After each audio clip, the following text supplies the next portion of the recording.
شاہ صاحب تھے جی زندہ منظور شاہ صاحب یہ کہنے لگے کہ میں مدینہ پاک تو جب روانہ ہونے لگا تو میں کیا میں کسی مدینہ پاک دے کتے دی ٹیپ وچ آواز بھرنی کہنے لگے میں مدینہ پاک دی گلی ٹیپ لے کے پھر پیا تے میں ایک سویا ہوا کتا ملیا تے میری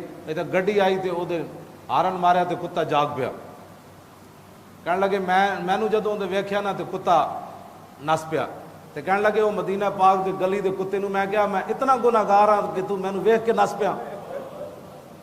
کہنے لگے جدوں میں اس کتے نو یہ لفظ کہا تو کتا رک گیا کہنے لگے پھر میں اس کتے دے پیر چومے تے جدوں اتنا کوئی احترام کرے گا نا تو پھر کافر متاثر ہون گے کہ یار حضور دی شان تے وراول ورائے یہ تے اس گلی گھومن والے کتیاں دے پیر بھی چوم لیندے تے جڑا انگوٹھے چومن تے فتوے لائے گا تو کافر کہے گا تو کی نبی نال پیار کیتا تو رسول اللہ نال کی پیار کیتا اے محبت رسول ہے جس تو ویکھ کے تے کافر بھی متاثر ہوندا اے محبت رسول نہیں کہ بندہ میدان او تے جاوے تے کہا راضا حرام یہ مر گئے سارے یہ کچھ نہیں کر سکتے جدو میدان جناب جنت البقیع جاوے پتہ نہیں کس کی قبر ہے پتہ نہیں کس کی قبر ہے داتا صاحب دی 1000 سال جی ایتھے اتنے لوگ نہیں نہ آندے اتھے تے 1400 سال ہو گئے حضور دی امت لکھاں دے حساب نہ جاندی تے کیا قبراں بھی نہ حضور دی امت نو یاد رہی ہیں کہ امیر حمزہ دی کیڑی ہے تے حضرت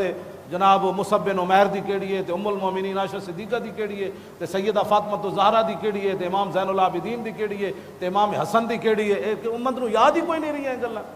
ایتھے داتا صاحب نو کوئی نہیں بھولیا 1000 سال تو بعد جی شہاب الدین غوری دی میں مزار تے گیا 800 سال دے شہاب الدین غوری نو بھی ہو گئے او چکوال موڑ تے اردی قبر بھی بچی رہی ہاں جی اتنے کون حاضری دین جاندا سی کدی بھی کوئی حاضری نہیں جاندا پتہ نہیں کوئی لنگ تے بس لوکاں نے مشہور سی اے شہاب الدین غوری دی قبر 800 سال دی قبر نو بھی ہو گئے اتھے بھی جناب عبد القدیر نے بنا دیتا مقبرہ تے دسو یار جتھے 24 گھنٹے امت رہی تے اے اتھے کھڑ کے کتنی جھوٹ مارنے کہ 1400 سال گزر گئے کیا پتہ ہے کہ سیدہ کی قبر کہاں ہے کیا پتہ ہے کہ فلاں کی قبر سب جھوٹ بولتے ہیں وہاں کھڑے ہو کر ہاں ان کی وجہ سے دین کی کوئی خدمت نہیں ہے ہاں خدمت اس وقت ہوگی کہ جب مسجد نبوی شریف بنانے کی ترکوں کی باری آئی